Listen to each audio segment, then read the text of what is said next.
Unbound Gravel is just a few days away. I've got my test bike in, Factor Ostro Gravel. I have made and I'm making a few modifications for it in lieu of the race. I'm doing the 100 this year. So I want to talk about the key bits, in my estimation, the tires, the lube, and then some things I'm putting inside and on the bike. Hopefully this video will be of interest to you, whether you're doing Unbound Gravel or you're just considering other events this year as far as what I've done wrong in the past and what I'm hopefully going to do better this year.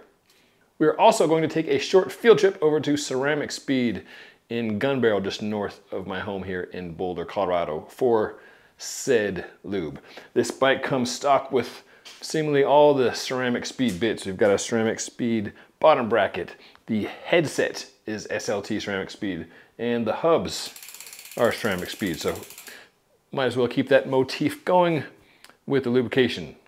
Let's start with the tires. The bike is high zoot, good to go right out of the box. SRAM, got the Explorer 1144 cassette. Hopefully I'll have better luck than Primoz Roglic did at the Giro. 44 ring and a cork power meter. Usually that's a common thing that I add to a test bike, is putting on a power meter. For SRAM I'll add a cork, and for Shimano bikes usually I'll add a stages meter. So to have that already on there means one less thing for me to fiddle with. The saddle is another thing I will change if it is disagreeable to me, but this Silitalia SLR X Boost, great model, so don't have to touch it at all. Unbound took the aero bar question out of the equation this year. I've done the race 3 times. None of the times I've started with aero bars, and every time I've wished I had aero bars at some point during this confounded race, as I find myself out there either alone or in a small group and just crawling along in the wind and thinking, why didn't I put on an aero bar? This year you can't, so no choice there. But as I said, let's start tires. The tires is one thing where the bike doesn't have the highest end option as stock. This comes with these Goodyear connector Ultimates. I have zero experience with these tires. And as my friend and colleague at Fast Cat Coaching, Elliot Baring, said, the best tire to run is one that you are comfortable with. And not knowing this tire at all, I don't think that would be a good one to take to the dance. So I'm going with my tried and true trusted buddy of the Schwalbe G1 RS. It's the tire that came out last year at Unbound, and I raced it at Unbound. Love how this thing feels. So going with this in the 40. The Schwalbe R was and is a toothier version. Also feels great.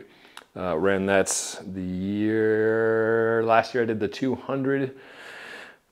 Every year at this race I have flatted almost exactly at mile 25. That's just like my special cursed spot. The first year I did Unbound, I had never used a DynaPlug with the CO2 built in, and I learned the hard way and the dumb way there on the side of the road how not to do it. I've since gotten quite better.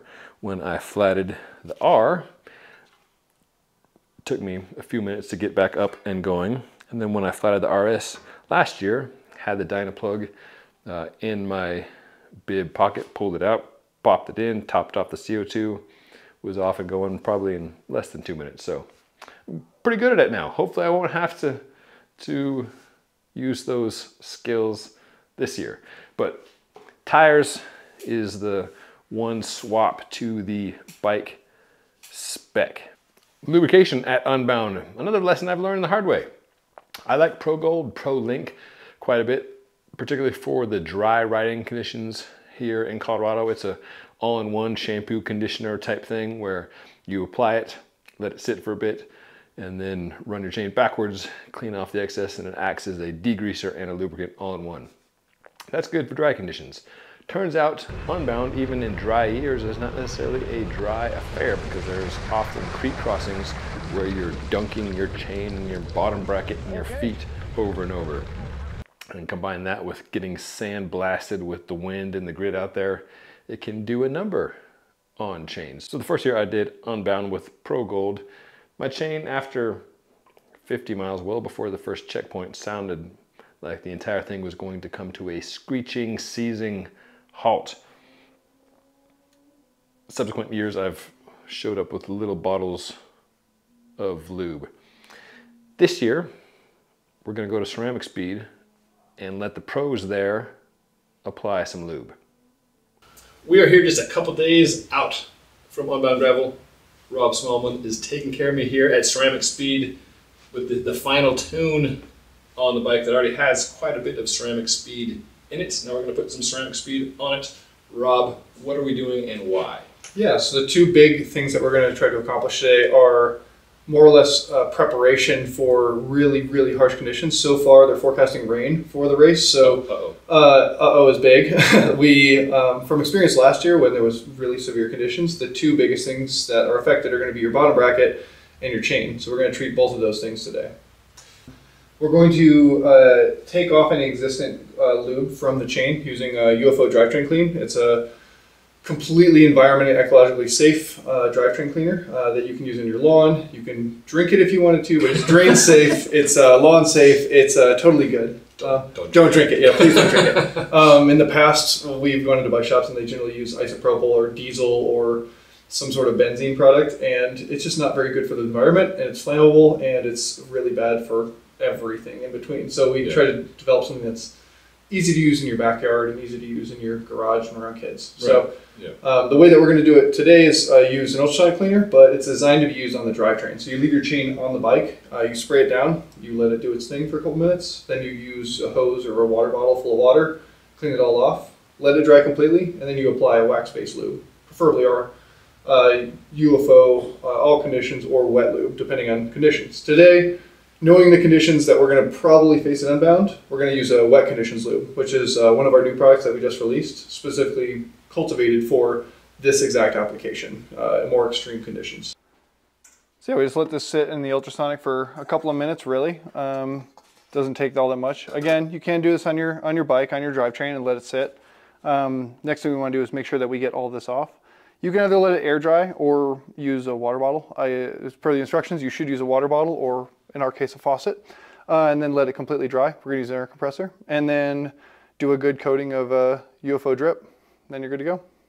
And you can see all the contaminant come off of it too.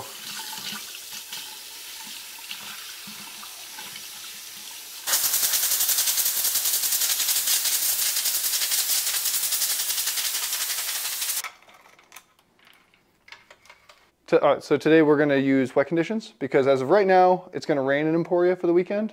The difference between wet conditions and all conditions, it's pretty minimal in a velodrome setting, but in a contaminant-rich environment or wet conditions, you're going to want to use something like a wet conditions lube. We just changed the formula to adhere better and to repel that much better and all sorts of nasty stuff. But so. UAE is running the World Tour Road team. Pogacar's team is using CeramicSpeed lube, yeah? Yes, they are. And which one are they using? They generally prefer to use the wet conditions. As of right now, all the reporting we have is that even in generally dry conditions, they're using our wet lube. They feel like it lasts a little bit longer. So that's their feedback right now. They seem to do okay. They seem to do pretty well so far this year. So the official application is 8 grams of this stuff. What the heck does that mean? I've never thought about the weight of Exactly right. The thing that I go for when I apply is if... How many times do you turn the chain around? A couple. So I generally go for, if I were to take the chain off and submerge it in our stuff, go for roughly that amount, which is right about there.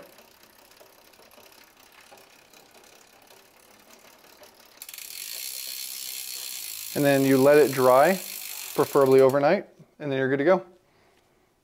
Easy as that. How often does this need to be applied? So generally you're going to want to, it's very condition specific, obviously. So if you're riding in wet conditions, you're going to want to go and re-lube more often. In ideal conditions, you should be looking at about 200 kilometers. But obviously past that, you know, if you are riding through, you know, the worst of the worst, I mean, possibly every 50 or 60 miles. So roughly in that general range. When you do get into feed zone, ideally, what you'll have is something like a little pony bottle, which we'll have at Emporia. So if you're coming to Emporia and you're at the expo, you can drop by and just grab one of these things. So halfway through, what you're going to want to do is just give your chain a quick wipe down and then use the entire bottle, the entire pony bottle, because it should come out to about 8 grams. Okay. So it's a good training applicator for when you have a full bottle as well. Yeah, that would be a good way to learn at home, is like just pour the contents of there into one of these. And then... Exactly right. Okay. So yeah. May I please take one of these with me? So absolutely. Murphy's Law, I won't need it if I have it. Absolutely. Awesome. Yes. So you should be good to go. Thanks very much. Appreciate you. Thanks for stopping by, Ben. Yeah. We will see you in Kansas. Yes. One piece or set of pieces I'm excited about adding onto this is the DynaPlug covert drop bar mount. DynaPlugs, of course, being the wee little things that can plug your tires. I've carried the Racer for some time, which is a 2-headed thing with the plastic cap that pops off. Same concept here, except it just tucks in the bar and you can unscrew the piece, so there's 2 plugs per side and there's one on either side of the bike. Hopefully I will not need 4 plugs. Hopefully Murphy's Law will come into play, and by having 4 I will not need any of them. You can carry DynaPlugs a number of different ways. I've used this egg in years past in the saddlebag. Last year I did the 200, had this in the saddlebag, jumped off, quickly took care of things, popped it back in the saddlebag, jumped back on the bike, started pedaling, realized, oh, I did not zip up my saddlebag, so I was probably dropping detritus all over from said unzipped saddlebag. So point being, for me, a man of small brain, having the DynaPlugs easily accessible in a spot that doesn't require unzipping bags and taking out stuff is a good thing, because when you're trying to plug your tire, time is of the essence. So I like the concept of this. Hopefully I won't have to use it, but if I do, I like the easy access option. Along the same lines of keeping tires inflated, it's good to come to Unbound Gravel with multiple plans for your tires. Plan A is no whammies, no flats. Plan B is sealants. I've got orange sealant in here. We'll add those to the Schwalbe tires. Plan C would be plugging it with the DynaPlug. Plan D, should I get a tear or something that a plug won't fix, it's a tube and the CO2. So I've got the Schwalbe Aerothon, which are expensive but tiny, so I can easily put 2 in the saddlebag. I'll probably bring 3 CO2 cartridges and a breaker, and then, plan what are we now? E, F, G, H, I, J, K, L, M, N, O, P. Pumping the thing if and when you run out of CO2. I managed to lose my Lesign pump at BWR, where was I? California this year. The thing rattled off. Was riding with my buddy Leah Vanderlinden at Wild Horse, and I was carrying her pump. And I'll give it back to you. Honestly, Leah, I will, but I'm going to use it this weekend. This little Renee Hurst carbon fiber light job. Not that I wanted to be sitting there using the pump, but if Unbound is anything, it is a flat causing monster. So having a pump is a good option. A few other things to bolt onto the bike. Trusty Garmin Edge 830. Love how this thing works. I wish SRAM would give you button options for controlling the Garmin the way Shimano does with its Di2, both on the road and the GRX version, but no big deal. GoPro. I've been using a whole host of these things for years. The GoPro 9 is something I've used for the last few years. This thing fell off my K-edge mount as the K-edge mount came apart at the bolted seams last year, in part because I did not do an adequate shakedown test of it as I would race it the day before. I've been testing a DJI camera recently, which I'm generally very impressed with. The only downside, immediate downside to this I've seen as far as using in an event, is that the audio chirps that tell you it's on or off are not nearly as loud as the GoPro. So I'm gonna be using the Hero 11, partially because I know it well and partially because I can hear it a lot better than the DJI. I like the fact that the DJI has two distinct sounds for when it powers on and powers off. The GoPro has a different number of beeps, but the beeps sound the same. So it's kind of hard to tell, but I can at least hear this better. So I'll be going with the GoPro. The Factor has a nice stock mount, nice svelte mount for Garmin, Wahoo, etc. And then a secondary mount, which has two bolt options, one for your computer mount and one for the GoPro mount. So I'll put that guy on. And this year I will test that in the shakedown ride the day before to make sure nothing's gonna rattle loose. But there's a lot fewer pieces on this than that K-edge mount, which had a couple tiny little screws on it that failed on me last year. Okay, let's talk storage. I will probably add a top tube mount just for easy access to snacks. You know, they come in all shapes and sizes, from big like this Apodura, which has got a magnetic closure, but when you stand up out of the saddle, at least for me, my knees hit the thing, that's way too big. Dawn to Dusk has a few different options, including one with little dividers in there. One I've used a number of times is a Bontrager bag. It's just kind of a flat, shapeless thing, but it seems to be the right size, and it's big enough you can put a number of gels and bars, but isn't so big it's being in the way.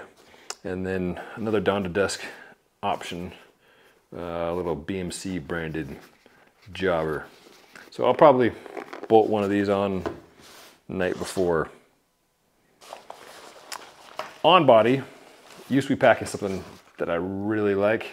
2-liter thing, super minimal, not any additional bags or pouches or straps. It's just a hydration bladder in the back and then one snap in the middle.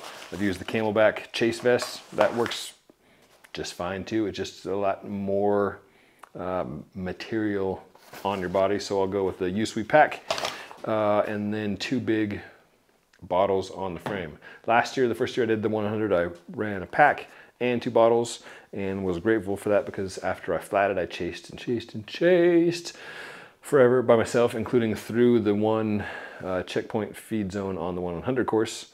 And you know, had I needed to stop there, who knows whether I would have gotten back up to the front group. Maybe would, maybe not, but not having to stop is generally faster. So that's a takeaway for me, that I'll be going back with 2-liter pack on the back and then 2 big tall boy bottles. Speaking of tall boy bottles, Perk Coffee is supporting me with this video, in that all the other things I test, whether it's bikes and gear, this stuff is not paid for. I realize it's standard practice in many corners of YouTube to have reviews being paid for by the company that is providing the stuff. For me, that's not how I want to do things. I want to be able to give you my honest take. I might not be right, but I will at least give you my honest take on what I am experiencing and how it compares to other things. So as a result, I am very grateful to have the support of companies like Perk Coffee down in Atlanta to support what I'm doing. If you'd like to save 15% on Perk's great coffees, I like the Juggernaut. That's a darker roast. You can use the code RIDE15 to save 15%. And the folks down there who support all manner of cycling initiatives and teams and clubs and me will be happy to ship you out some of their lovingly hand-roasted blends from Georgia. Lastly, the lids. It's looking to be quite toasty down in Emporia this weekend. So I'm gonna go with the Aries, which is a more ventilated version than the full-on aero helmet, the Eclipse.